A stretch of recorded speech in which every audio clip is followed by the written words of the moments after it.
Pembina mutu hasil kelautan dan perikanan. 1. Seorang pembina mutu hasil kelautan dan perikanan sedang melakukan pengujian kualitas ikan tuna segar. Metode uji organoleptik yang paling tepat untuk menilai tingkat kesegaran ikan tersebut adalah A. Uji mikrobiologi. B. Uji proksimat. C. Uji sensori. D. Uji histamin. E. Uji logam berat. Jawaban yang tepat dari soal ini adalah C. Pembahasan dari pertanyaan di atas yaitu, bahwa uji sensori atau organoleptik adalah metode yang paling tepat untuk menilai kesegaran ikan secara cepat dan praktis. Metode ini mengandalkan penilaian indera manusia terhadap penampakan, bau, tekstur, dan rasa ikan. Kita masuk soal berikutnya. 2. Dalam proses sertifikasi HACCP atau Hazard Analysis Critical Control Point untuk industri pengolahan udang beku, tahapan kritis yang harus diawasi ketat oleh pembina mutu hasil kelautan dan perikanan adalah A. Penerimaan bahan baku. B. Pencucian. C. Pembekuan. D. Pengemasan. E. Penyimpanan. Jawaban yang tepat dari soal ini adalah C. Pembahasan dari pertanyaan di atas yaitu, bahwa proses pembekuan merupakan tahapan kritis dalam pengolahan udang beku karena suhu dan waktu pembekuan yang tepat sangat penting untuk mencegah pertumbuhan mikroba dan mempertahankan kualitas produk. Kita masuk soal berikutnya. 3. Pembina mutu hasil kelautan dan perikanan menemukan kandungan histamin yang tinggi pada sampel ikan tongkil atau Tinus affinis. Penyebab utama tingginya kadar histamin tersebut adalah A. Kontaminasi logam berat. B. Pertumbuhan bakteri penghasil histamin. C. Oksidasi lemak. D. Denaturasi protein. E. Kontaminasi pestisida. Jawaban yang tepat dari soal ini adalah B. Pembahasan dari pertanyaan di atas yaitu, bahwa tingginya kadar histamin pada ikan tongkil umumnya disebabkan oleh pertumbuhan bakteri penghasil histamin, terutama dari famili Enterobacteriaceae, yang mengubah histidin menjadi histamin pada suhu yang tidak terkontrol. Kita masuk soal berikutnya. 4. Seorang pembina mutu hasil kelautan dan perikanan diminta untuk mengevaluasi efektivitas sistem rantai dingin dalam distribusi ikan segar. Indikator kunci yang paling tepat untuk menilai keberhasilan sistem tersebut adalah A. Kadar air ikan. B. pH daging ikan. C. Suhu pusat ikan. D. Kadar protein ikan. E. Tingkat oksidasi lemak. Jawaban yang tepat dari soal ini adalah C. Pembahasan dari pertanyaan di atas yaitu, bahwa suhu pusat ikan merupakan indikator kunci dalam menilai efektivitas sistem rantai dingin. Menjaga suhu pusat ikan tetap rendah atau idealnya 0-4 derajat Celcius sangat penting untuk memperlambat pertumbuhan bakteri dan reaksi enzimatis yang dapat menurunkan kualitas ikan. Kita masuk soal berikutnya. 5. Dalam pengembangan produk olahan rumput laut, pembina mutu hasil kelautan dan perikanan melakukan analisis proksimat. Komponen yang tidak termasuk dalam analisis proksimat standar adalah A. Kadar air. B. Kadar abu. C. Kadar protein. D. Kadar lemak. E. Kadar vitamin. Jawaban yang tepat dari soal ini adalah E. Pembahasan dari pertanyaan di atas yaitu, bahwa analisis proksimat standar meliputi pengukuran kadar air, abu, protein, lemak, dan karbohidrat atau by difference. Kadar vitamin bukan merupakan bagian dari analisis proksimat standar dan memerlukan metode pengujian khusus. Kita masuk soal berikutnya. 6. Pembina mutu hasil kelautan dan perikanan sedang mengevaluasi kualitas minyak ikan.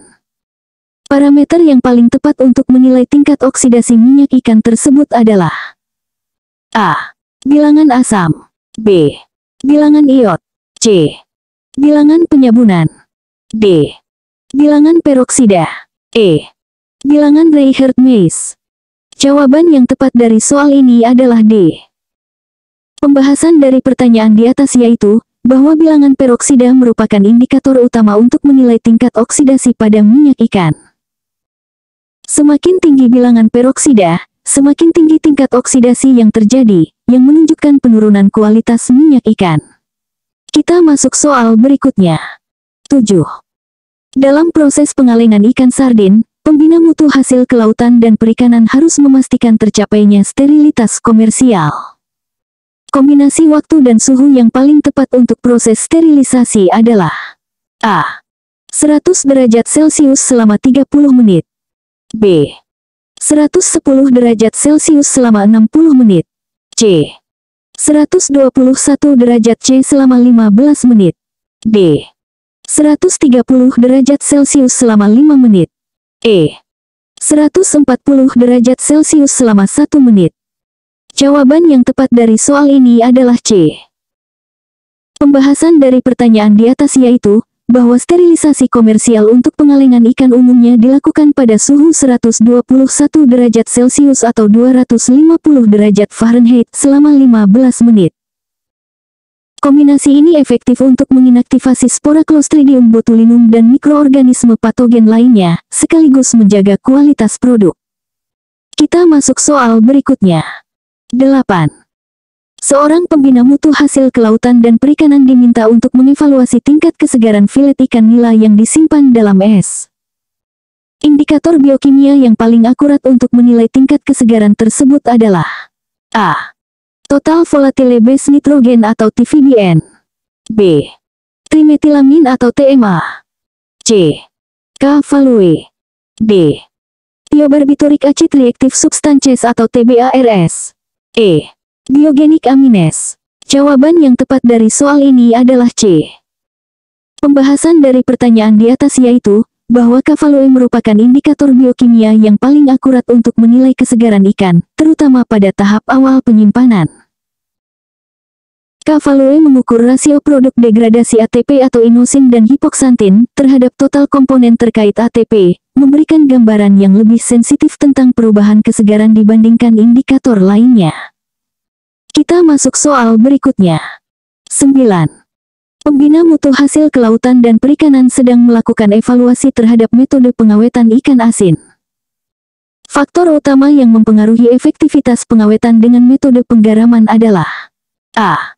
Kadar garam. B. Suhu penyimpanan. C. Kelembaban relatif. D. pH ikan. E. Kadar lemak ikan. Jawaban yang tepat dari soal ini adalah A. Pembahasan dari pertanyaan di atas yaitu, bahwa kadar garam merupakan faktor utama yang mempengaruhi efektivitas pengawetan ikan asin.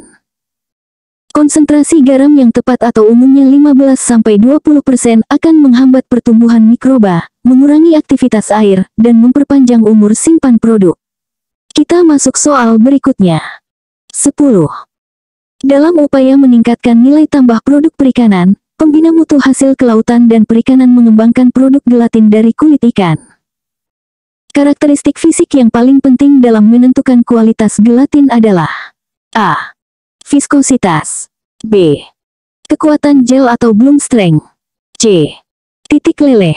D. Densitas. E. Kejernihan. Jawaban yang tepat dari soal ini adalah B.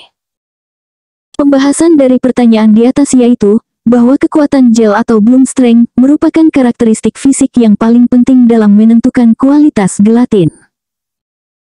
Parameter ini mengukur kemampuan gelatin untuk membentuk gel yang kuat dan stabil, yang sangat penting untuk berbagai aplikasi dalam industri pangan dan farmasi. Kita masuk soal berikutnya.